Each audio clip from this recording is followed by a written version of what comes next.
Let's talk about externalizing problems, and more specifically, how might we externalize problems? What does that look like? So, externalizing problems is a way to separate yourself from your problems. You are not your problems.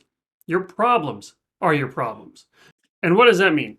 That means you're over here minding your own business, living your life, your most meaningful life, and here comes a problem.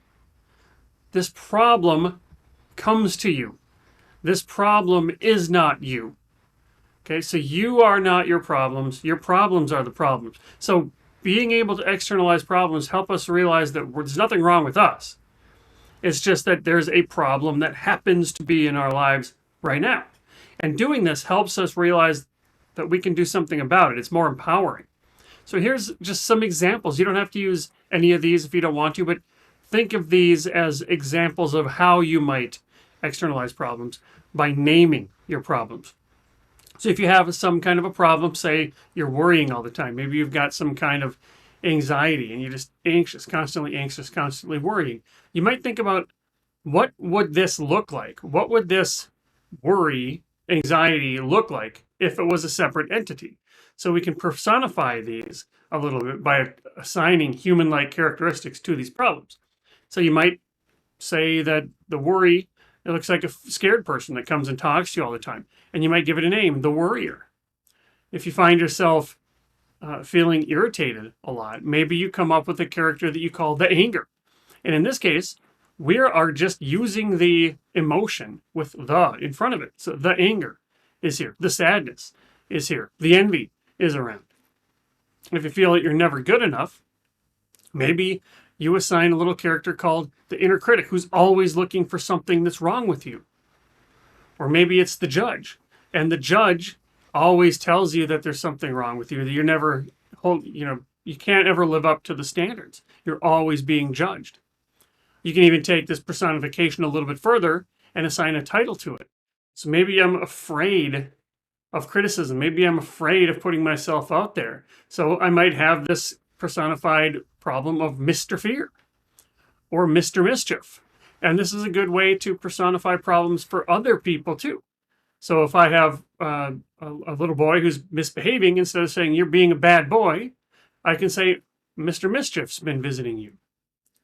And these ideas, they go back a long time. Even when I was growing up in the 80s, cartoon characters, when they had a tough decision to make. Do I do the right thing or not? Do I turn a blind eye or not? They would often have a devil or an angel or both on each of their shoulders talking into their ears.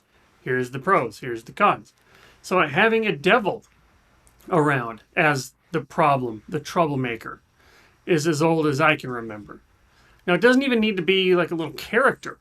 Somebody who feels confused might say the fog of confusion is following me around. Or somebody who's feeling depressed or sad might say that there's a cloud of sadness who's coming to visit me. People who don't know what their motivations might be. I do things that are against my best interest. I don't even know why. They might say that the shadow is making their decisions for it, lurking in the background. You can use parts of your brain. I often talk about a metaphor of the elephant and the rider. The elephant represents your subconscious brain, the part that makes 95 or more % of your daily decisions. And this is the part of the brain that's responsible for survival and is subject to negativity bias. So it always thinks in terms of life and death and keeping you alive. So in this case, you could say my elephant made me do this, or my elephant took over. In all of these cases, when we're able to personify a problem, it doesn't even need to be some kind of cartoon character or anything like this. You can, if you can't think of one, that's okay. You can just call it the problem, as shown here. Or you can just call it it. It is around, but if you separate it from you, you can now talk to it. You can now talk to the problem. You can investigate this problem. And you can say, okay, Mr. Mischief. Okay, Mr. Fear. Okay, Cloud of Sadness. How long have you been in my life? When did you first enter my life? Why did you enter my life? What were you trying to do to protect me?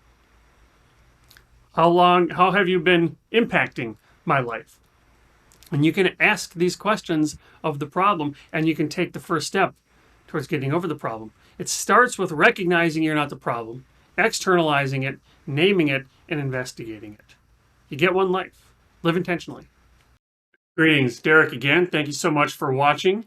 If you want to learn more, please head to meaning.blog, and there you can learn about all things related to money and mindset and purpose and meaning.